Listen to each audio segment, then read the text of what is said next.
Religious principles should be given more importance than politics or sociology. But he did not know that knowledge of matter, soul, and the Supreme is even more important than religious formularies. And because he was lacking in that knowledge, he should not have posed himself as a very learned man. He did not happen to be a very learned man. As he did not happen to be a very learned man, he was consequently lamenting for something which was unworthy of lamentation. The body is born and destined to be vanquished today or tomorrow. Therefore, the body is not as important as the soul. One who knows this is actually learned, and for him there is no cause for lamentation, regardless of the condition of the material body. End of purport. Srila Prabhupada ki jai.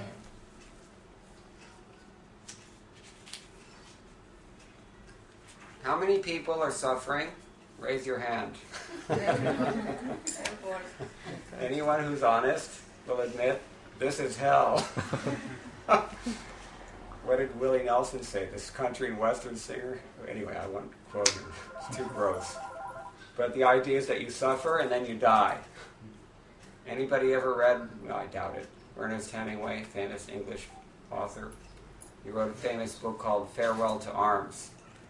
So he said, that's what you did. You die.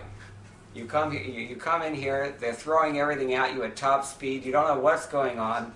Everybody around you is on your case. Everybody's going through the same thing. Nobody knows what's going on, and then you die. This is life. Actually, this is life in the mode of ignorance. It's not human life, but unfortunately, 99.9% of the population, especially nowadays, not only in Kali Yuga, but in this modern society, I like to think that there are high and low tides. Even within Kali Yuga, the general progress of Kali Yuga is that it's going down. But, sometimes it's going a little bit up within that down cycle, and sometimes it goes really down within that down cycle. We see. I think it was Alexander Solzhenitsyn. He said there are different stages of any great empire. And generally we see that the symptoms of the decay of any great empire are the same kind of characteristics that we see in our modern society. Although it's not a political empire, so to speak, it's more of a social empire, or a technological empire, or economic empire. You can analyze it in different ways. But basically, because it's not dharmic, and because it's founded on ignorance instead of actual knowledge, it's not going to last, and it isn't lasting. A good test of whether something is ethically sound is the question that, what if everybody did like this? Right?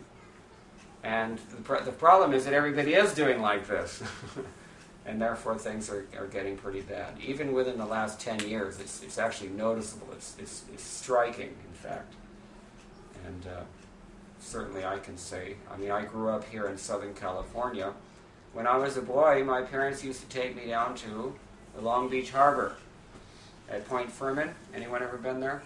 Nice little park. It used to be nice. Now it's kind of bikers hang out there. But from there we would look down on the beach and we would watch all the seals play. There's no more seals. What happened? Kali Yuga.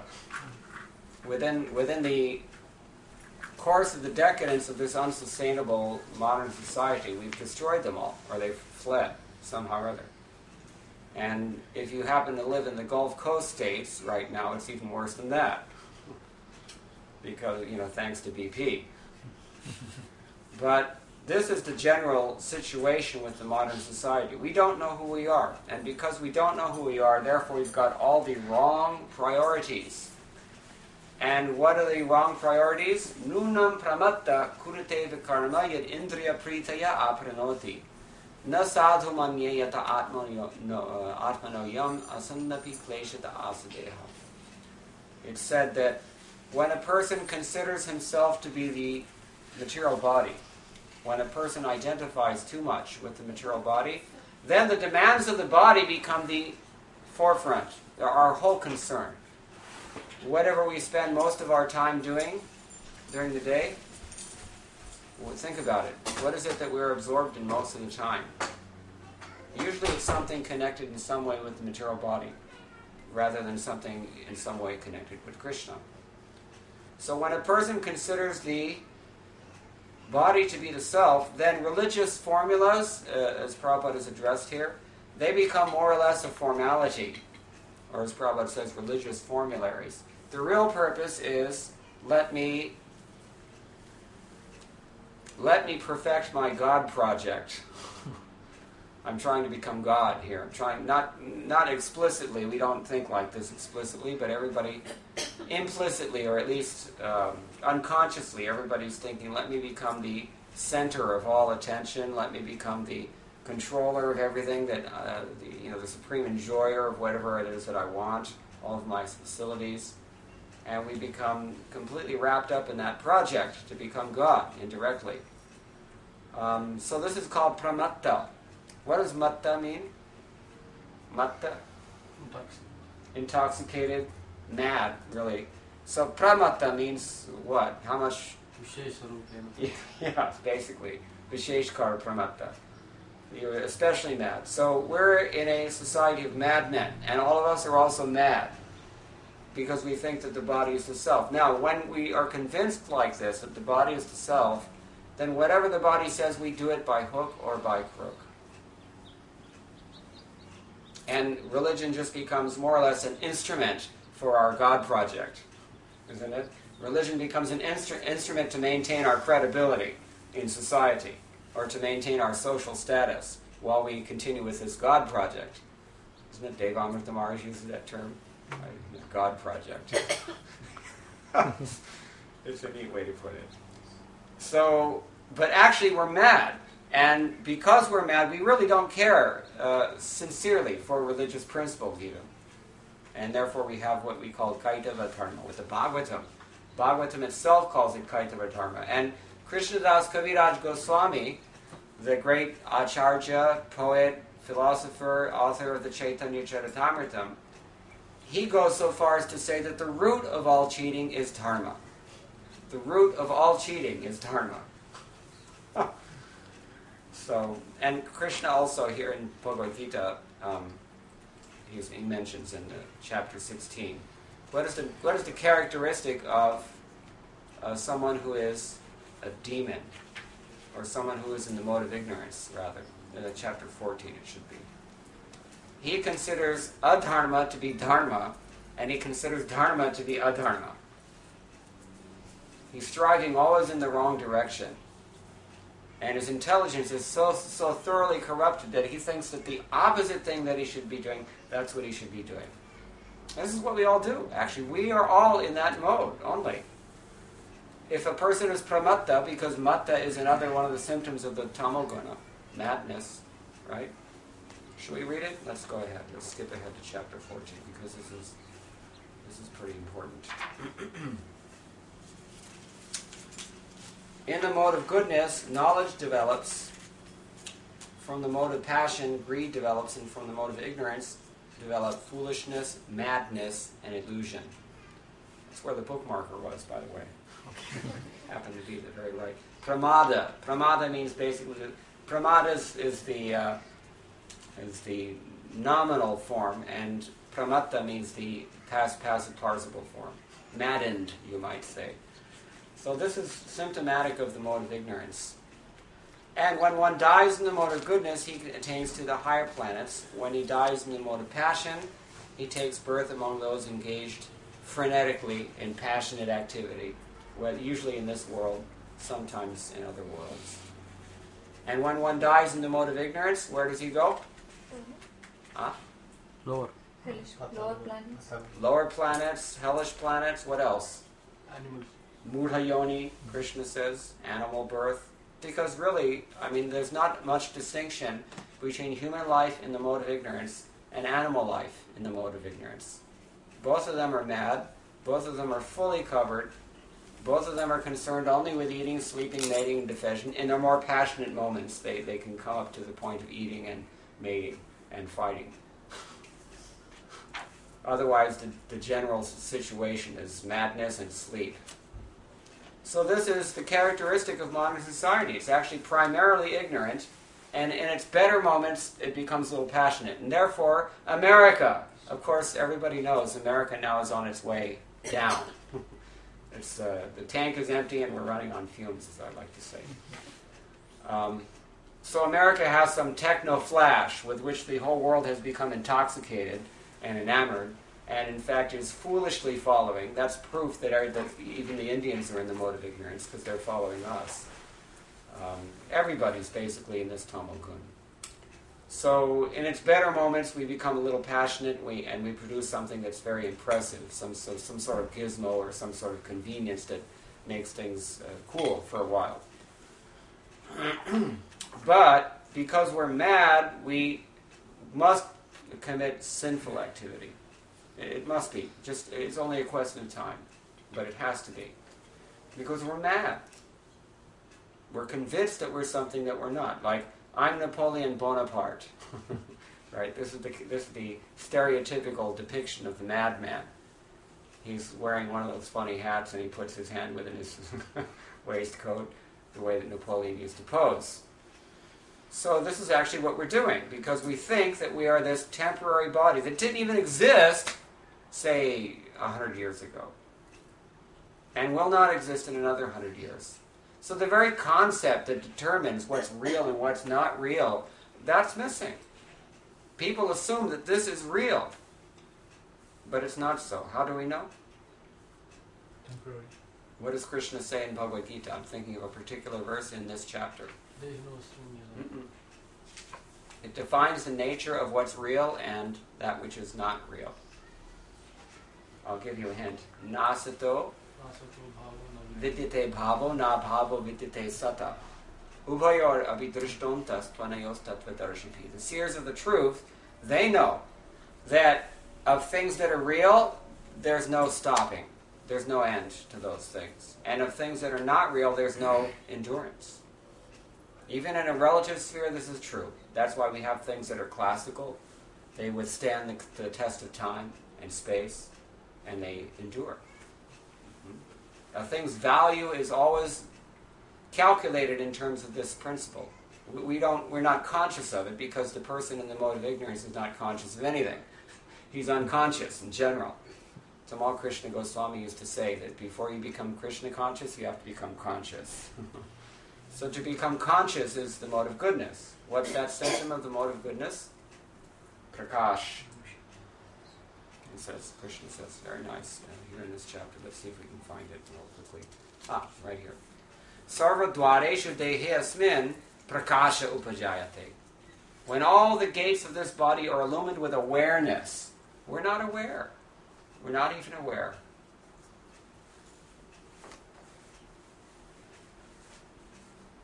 Jnanam yada tada vidya vivridham sattvam idyata. When sattva is increased, then there is jnana, there is awareness, and particularly all the gates of the body are illumined. All of one's senses are aware. You're aware of it. I have a friend. He went to South India. He wanted to study astrology. So he had a question. He wanted to ask this astrologer, is it in my stars to become a good astrologer? Evidently it was, because he did become a famous astrologer. So, when he walked in, sight unseen, he had never met this person, never corresponded with this person. He had a reference from a friend, famous, I forget his name, one Jain fellow in the south, Kerala. He's from there. And he walked into this person's office, and the astrologer immediately told him what his question was and what the answer was. And he thought, how did you know this?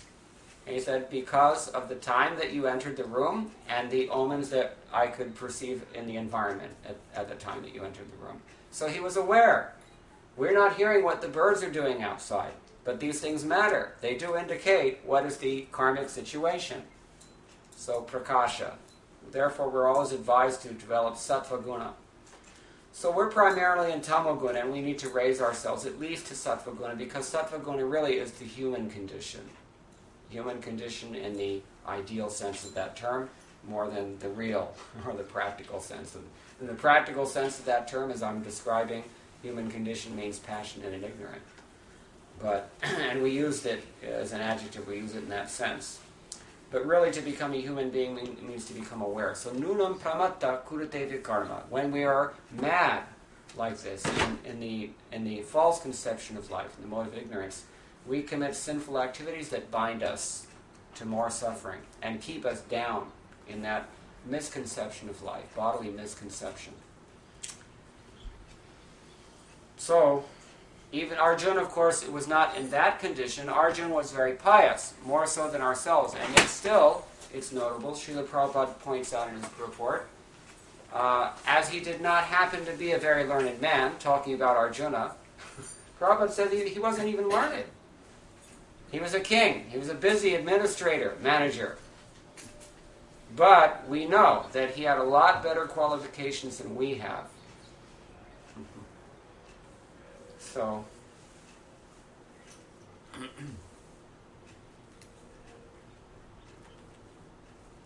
the problem is that Arjuna was very religious, but in a superficial way.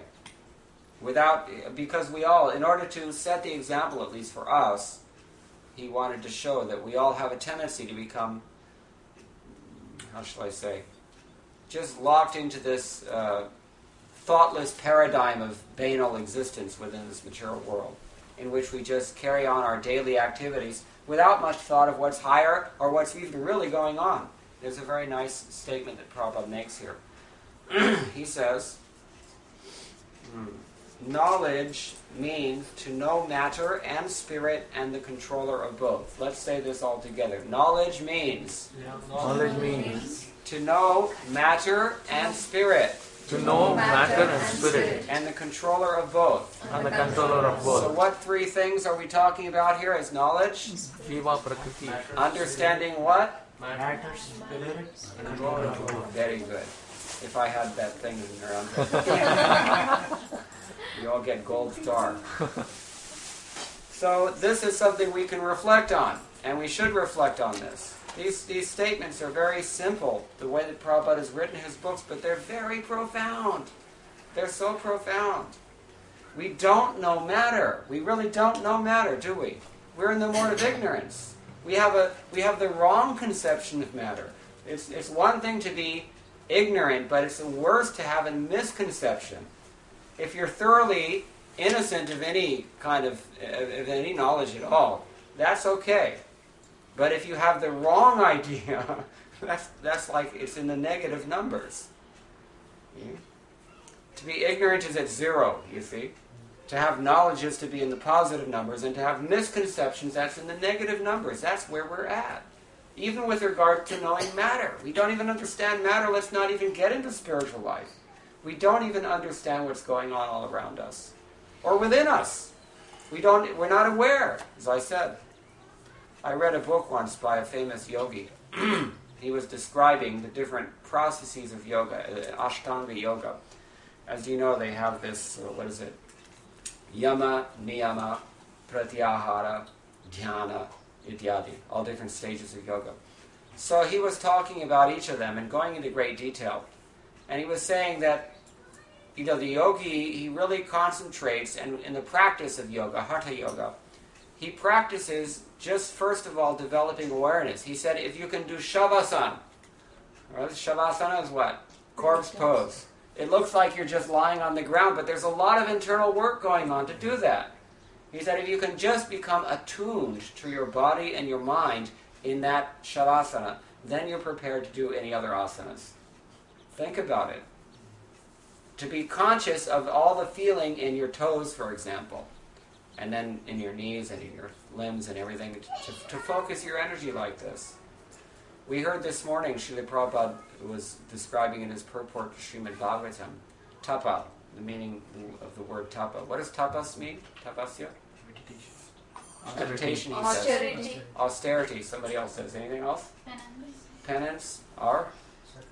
Sacrifice. Maybe all these things can kind of be crammed into that word's definition somehow. That's not what Prabhupada said. Prabhupada is quoting, actually, previous Acharya, Smriti Shastra, which says that tapa, the real meaning of tapa, is to focus one's entire concentration on one activity.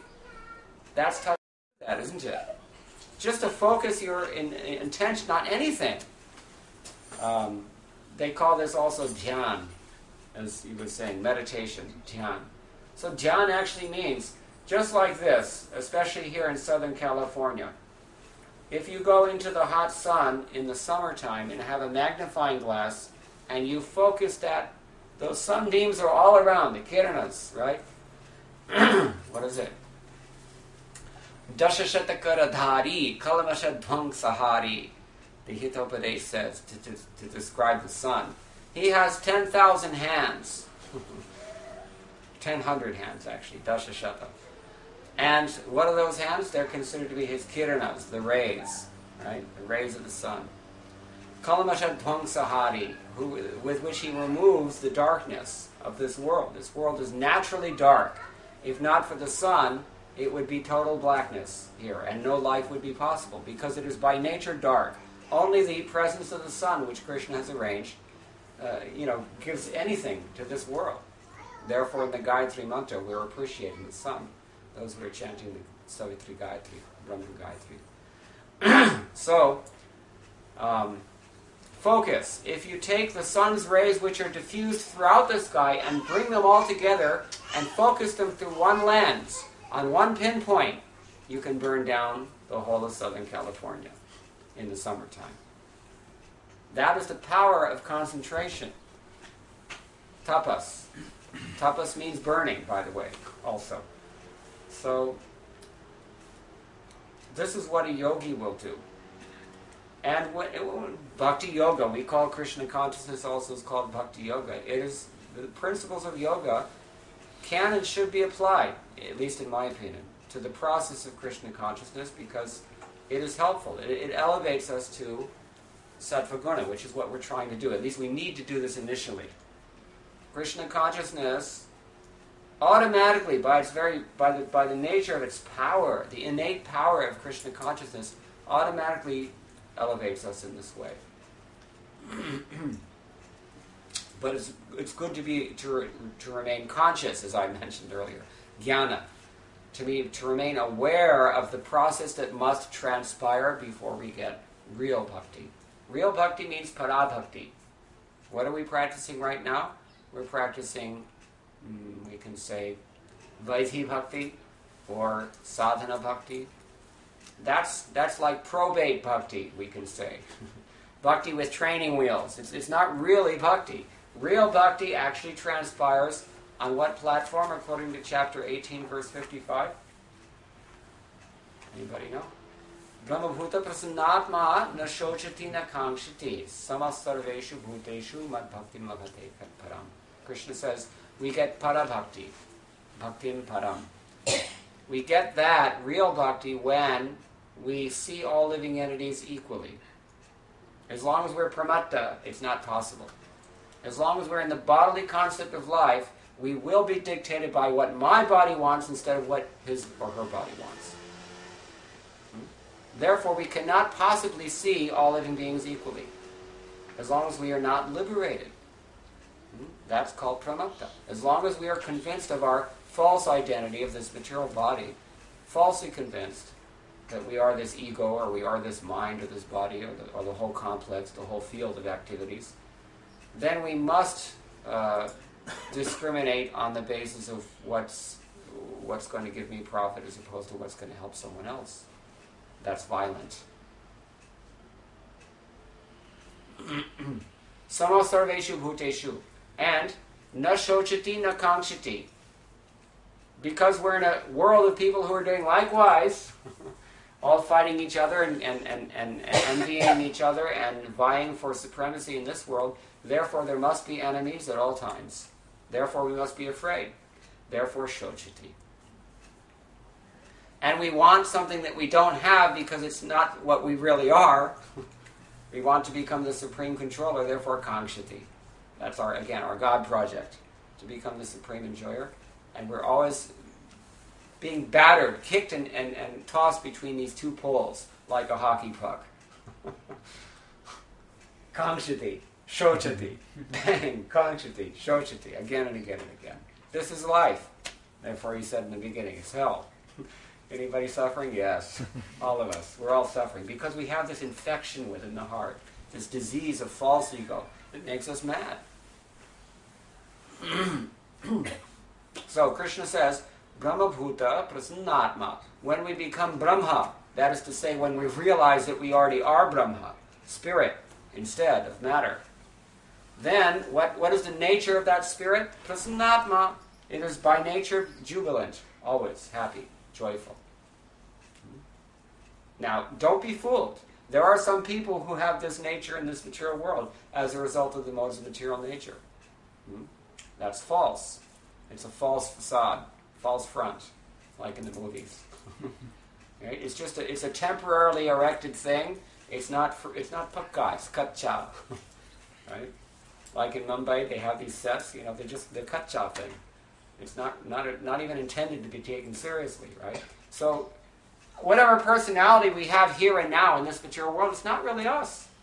We have no idea who we are. Think about it. We have no idea who we are. Whatever we see right here and now, this is just the manifestation of our previous karma, and it's a false front it's a kacha building erected by the modes of material nature for some short time, as long as the karma is there. When the karma runs out, then we change. I've seen it happen. A person can completely change. Our karma is being administered by different planets. If you get a malefic planet all of a sudden, say Ketu or Rahu, Saturn, then suddenly the person can change. Everything is just goes awry. The whole personality changes. It's possible. Not possible. It's going to happen. It's going to happen.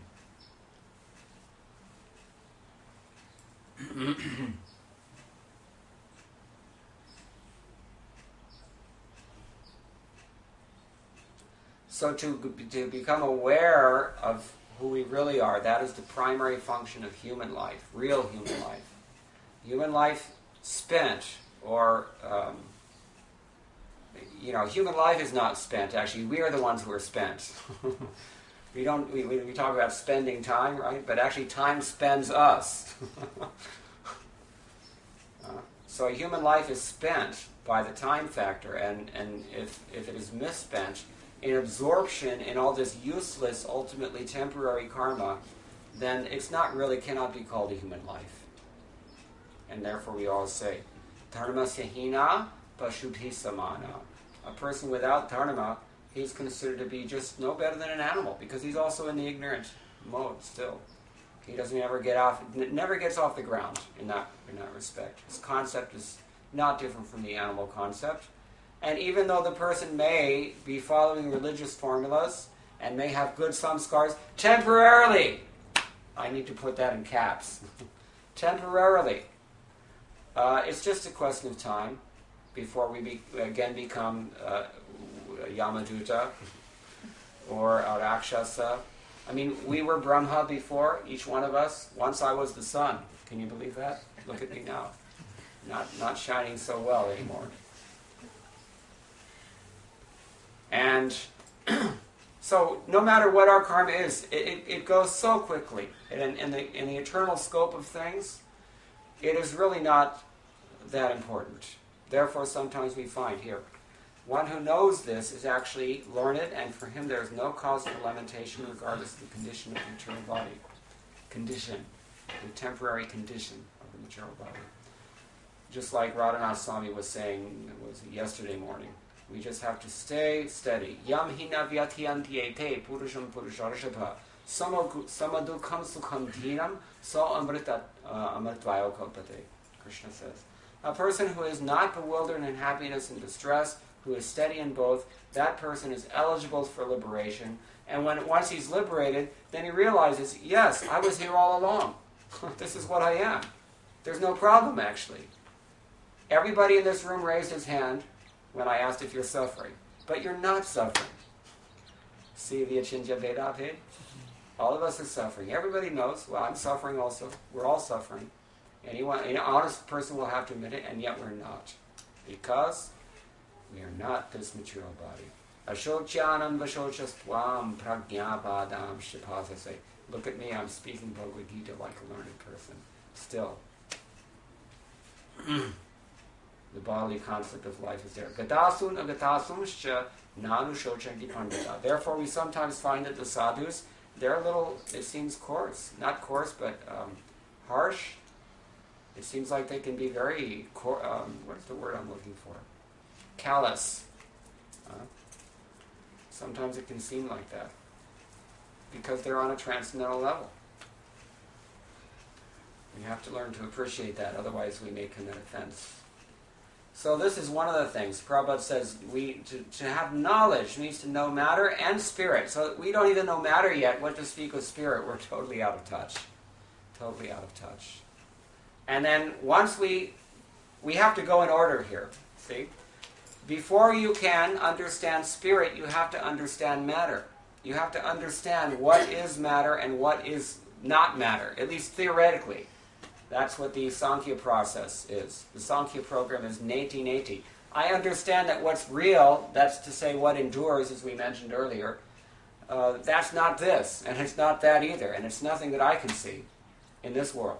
Process of elimination, that is to understand at least, via negativa, what is matter and what is spirit. But to understand the workings of Maya, that's also very important, because we're conditioned by it. We don't even know where our enemy is sitting. Where is the enemy sitting? Krishna says in Bhagavad Gita. 3 places. Who remembers? Mind. False sense. Yeah. The sense. Subtle bodies. Yeah. Anyway, the enemy is within us. The enemy is within this field of activities that we're temporarily so much absorbed in. The enemy is within. We're sleeping with the enemy, as they say. So we don't know matter, but once we know matter, we can extricate ourselves from it by this process of elimination, Sankhya. Then when we realize our own nature, our true nature as spirit, the nature of spirit and our identity as such, then there's any question of understanding the controller of both of those. That's the Supreme Lord. So we're very fortunate because in Krishna consciousness, all these things are all covered by one simple thing, and that is by chanting Hare Krishna, Krishna Krishna, Hare Hare, Hare Rama, Rama Rama, Hare Hare. Now, usually when we hear the term mantra, we think of some sort of tantric, sort of ritualistic formula it's not like that. This Maha Mantra, we call it the Great Mantra. Although it's a mantra, it's a sound formula, that's true, but it's not comparable to these other mantras. Because it's coming from a transcendental category. And it has the power that only transcendental reality can have. Mundane power and spiritual power are not comparable.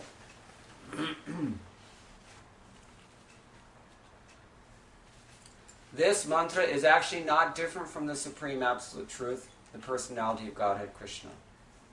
And when we associate directly with Krishna in this sonic form, then Krishna himself purifies all of our misconceptions. He raises our awareness. He frees us from these false influences that so much overwhelm us when we're in the wrong association. And we usually are in the wrong association, if you think about it. What are we associating with most of the 24 hours in our day? It's not Krishna consciousness. And it's not even something or someone that's going to engender Krishna consciousness. Of course, for the devotees, we try to emphasize our good satsanga, we say, good association. But for most people in this world, everything that we hear, everything that we see, that we touch, that we eat, feel, smell, think, do, all these things will pull us down into this wrong conception of life, this bodily misconception, this pramata platform of ignorance.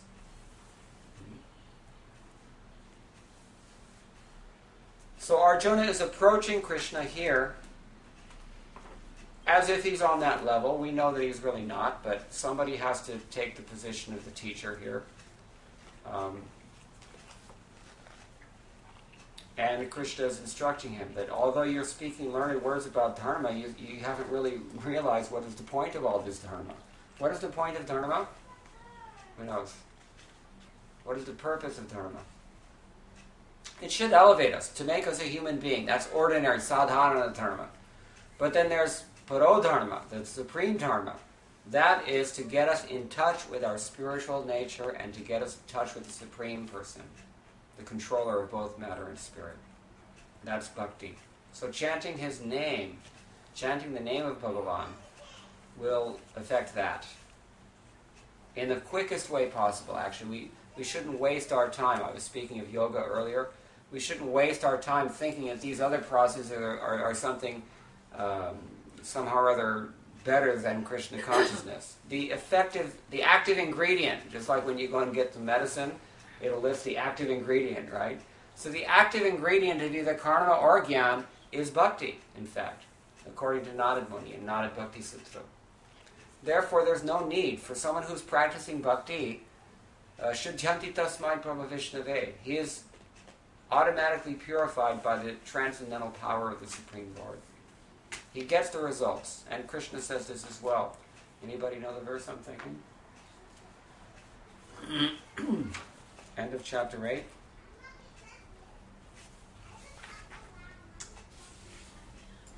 Vedeshu yajneshu tapahassu chaiva daneshu yat punya palam pratishtam atyeti tat sarvam idam viditva yogi param sthanam upaiti chadyam. Param sthanam upaiti. He gets the supreme position. A person who accepts the path of devotional service is not bereft of the results derived from studying the Vedas, from performing sacrifices, undergoing austerities, we mentioned tapas earlier, giving charity, pursuing philosophical or fruitive activities. Simply by performing devotional service, he attains all these, and at the end, he reaches the supreme eternal abode. Now, in practicing this devotional service, the chief sadhana in this age, the chief, what we say, yuga dharma in this age is this chanting. Simple. Chanting Hare Krishna. It puts us in touch with our spiritual nature immediately. It's not a material process. It's an immediate, direct appeal to the Supreme Lord. Help! And he will answer. Now that famous bhajan, right? Was it